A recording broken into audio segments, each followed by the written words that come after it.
Today we're going to learn how to customize your home screen and MyScreen on your PCM. To do so, you can select any icon and hold down for just a second, then hit rearrange. And here you'll see cancel or confirm. What you can do is take the icon and move it to the desired location and then let it go. After that, you can select confirm. You can change these icons as well. You can do so in the same manner.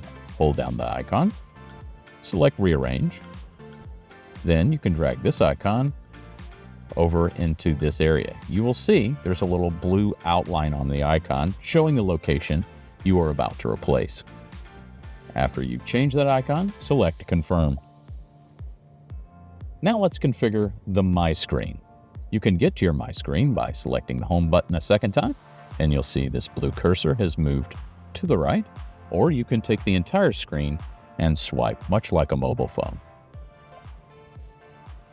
To adjust your columns or categories here, select the settings icon, configure MyScreen, and here you can see a list of possibilities for information to put into the PCM. Let's select weather. You drag and drop over that column's location and let go. After you've moved your category, select confirm. You've now configured your home screen and your MyScreen in your new Taycan.